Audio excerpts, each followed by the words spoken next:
कभी कभी मुझे आश्चर्य होता है कि क्या मैं अपनी व्हीलचेयर और विकलांगता के लिए उतना ही प्रसिद्ध हूं जितना अपनी खोजों के लिए। यह पूछना उचित है कि ब्रह्मांड को किसने बनाया, लेकिन यदि उत्तर ईश्वर है तो प्रश्न केवल इस बात पर केंद्रित हो गया है कि ईश्वर को किसने बनाया। बिना किसी लक्ष्य के आपका जीवन खाली है। यह लक्ष्य ही है जो आपके जीवन को मतलब देता है। मैंने देखा है वो लोग भी जो ये कहते हैं कि सब कुछ पहले से तय है और हम उसे बदलने के लिए कुछ भी नहीं कर सकते, वे भी सड़क पार करने से पहले देखते हैं। चाहे जिंदगी जितनी भी कठिन लगे, आप हमेशा कुछ ना कुछ कर सकते हैं और सफल हो सकते हैं। मैंने जीवन से यही सीखा है कि जो मिला है उसका अधिकतम लाभ उठाओ। मैं बस एक बच्चा हूं जो कभी बड़ा नहीं हुआ। मैं अभी भी ये कैसे और क्यों वाले सवाल पूछता रहता हूं। कभी कभार मुझे जवाब मिल जाता है। यदि समय यात्रा संभव है तो भविष्य के पर्यटक कहां हैं? मुझे नहीं लगता कि मानव जाति अगले 1000 साल बची रह पाएगी जब तक कि हम अंतरिक्ष में विस्तार नहीं करते।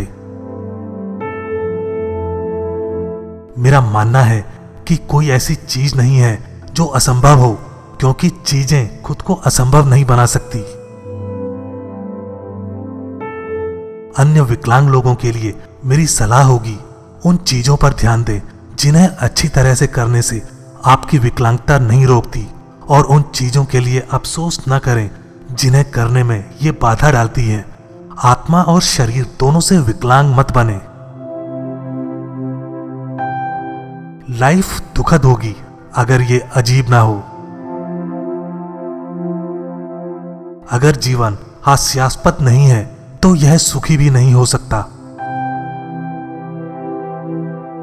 हर आदमी को शादी जरूर करनी चाहिए। आखिरकार जीवन में खुशी ही एकमात्र चीज नहीं है। वैज्ञानिक खोज भले ही सेक्स से बेहतर ना हो, लेकिन संतुष्टि लंबे समय तक रहती है। मैं कहूंगा कि मैं भगवान में विश्वास नहीं करता, लेकिन मुझे डर है कि वह मेरी बात सुन सकता है। इंसान का सबसे बड़ा दुश्मन मूर्खता नहीं बल्कि ज्ञानी होने का भ्रम है। हम बहुत छोटे हैं, लेकिन हम बहुत बड़ी चीजें करने में सक्षम हैं। आप जो भी करें उसे अपना लक्ष्य बना लें। जैसे ब्रह्मांड को समझना ही मैंने अपना लक्ष्य बना लिया है। मेरा लक्ष्य स्पष्ट है, यह ब्रह्मांड को पूरी तरह समझना है।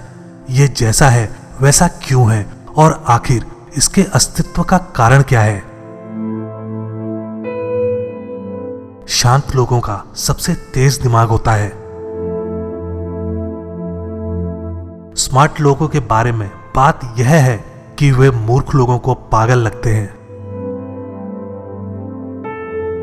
गलतियां करना ठीक है, कुछ भी परफेक्ट नहीं होता, क्योंकि परफेक्शन के साथ हमारा अस्तित्व ही नहीं रहेगा। युवाओं के लिए यह महत्वपूर्ण है कि वे आश्चर्य की भावना बनाएं और पूछते रहें कि क्यों।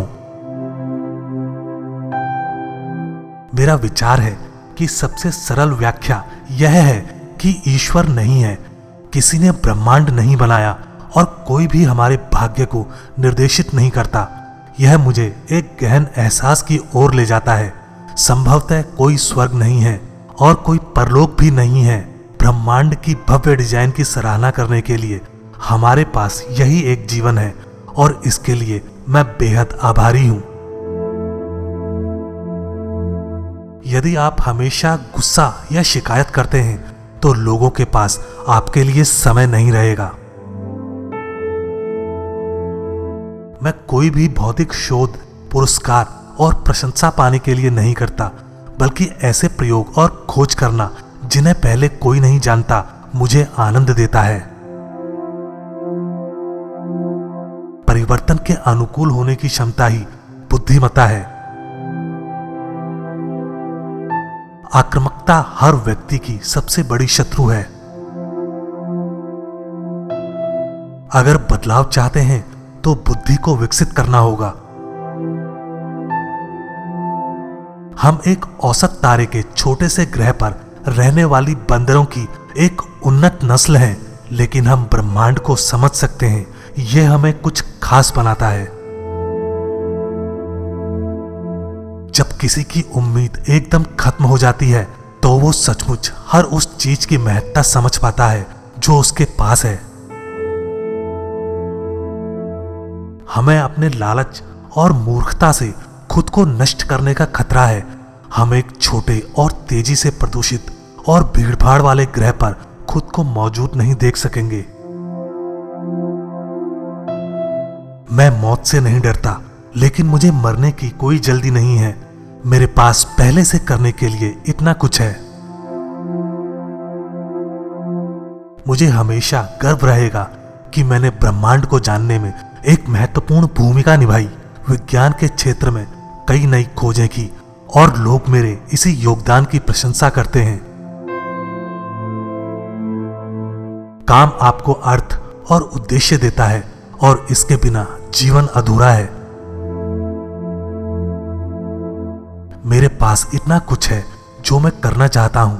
मुझे समय बर्बाद करने से नफरत है। मैं ईश्वर से नहीं डरता, मैं उसके विश्वासियों से डरता हूं। पढ़ने और अधिक से अधिक ज्ञान प्राप्त करने से बेहतर कुछ भी नहीं है। महत्वपूर्ण यह है कि हम में सृजन करने की क्षमता है। अतीत भविष्य की तरह अनिश्चित है और केवल संभावनाओं के एक स्पेक्ट्रम के रूप में मौजूद है। यदि शुरुआत में आप सफल नहीं होते हैं तो प्रबंधन करने का प्रयास करें। विकलांगता सफलता में बाधा नहीं बन सकती। पूर्ण कृत्रिम बुद्धि का विकास मानव जाति के अंत का कारण बन सकता है। एक बार जब आप इसे मेरे तरीके से समझ लेंगे तो मेरे साथ जुड़ना वास्तव में आसान हो जाएगा। कोई यह सिद्ध नहीं कर सकता कि ईश्वर का अस्तित्व नहीं है, लेकिन विज्ञान ईश्वर को अनावश्यक बना देता है। भौतिकी के नियम किसी निर्माता की आवश्यकता के बिना ब्रह्मांड की व्याख्या कर सकते हैं। विज्ञान के नियम अतीत और भविष्य के बीच अंतर नहीं करते। एक बार मैं रोया कि मेरे पास जूते नहीं थे। तभी मेरी मुलाकात एक ऐसे व्यक्ति से हुई जिसके पैर नहीं थे। जीवन का अर्थ कहीं बाहर नहीं बल्कि हमारे कानों के बीच में है। कई मायनों में यह हमें सृष्टि का स्वामी बनाता है। क्या ईश्वर सर्वशक्तिमान है? यदि वह है तो क्या वह इतनी भारी चट्टान बना सकता है कि उसे उठा न सके? किसी समस्या को हल करने से लेकर वास्तव में उसका उत्तर मिलने तक हमेशा एक लंबा रास्ता तय करना पड़ता है। विज्ञान लोगों को गरीबी और बीमारी से निकाल सकता है और वो बदले में सामाजिक अशांति खत्म कर सकता है। क्योंकि गुरुत्वाकर्षण जैसा एक नियम है, ब्रह्मांड स्वयं को कुछ नहीं से सृजित कर सकता है और करेगा। जो लोग अपनी आईक्यू के बारे में डींगे हाँकते हैं वे लूजर होते हैं। महिलाएं वे पूरी तरह से एक रहस्य हैं। दिव्य रचना से पहले भगवान क्या कर रहा था? मेरा विश्वास है कि चीजें खुद को असंभव नहीं बना सकती। कोई कुछ दिन आगे से अधिक मौसम का अनुमान नहीं लगा सकता। मैं मानता हूं कि ब्रह्मांड विज्ञान के नियमों द्वारा संचालित होता है। हो सकता है ये नियम भगवान द्वारा बनाए गए हों, लेकिन भगवान इन नियमों को तोड़ने के लिए हस्तक्षेप नहीं करता। यदि आप यूनिवर्स को समझ सकते हैं तो एक तरह से आप इसे नियंत्रित कर सकते हैं। वास्तविकता की कोई अनूठी तस्वीर नहीं होती। हम यहां क्यों हैं, हम कहां से आते हैं? परंपरागत रूप से ये फिलॉसफी के सवाल हैं, लेकिन फिलॉसफी मर चुकी है।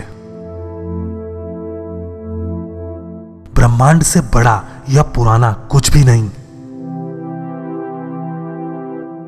ऊपर सितारों की तरफ देखो, अपने पैरों के नीचे नहीं। जो देखते हो उसका मतलब जानने की कोशिश करो और आश्चर्य करो कि क्या है जो ब्रह्मांड का अस्तित्व बनाए हुए है। उत्सुक रहो।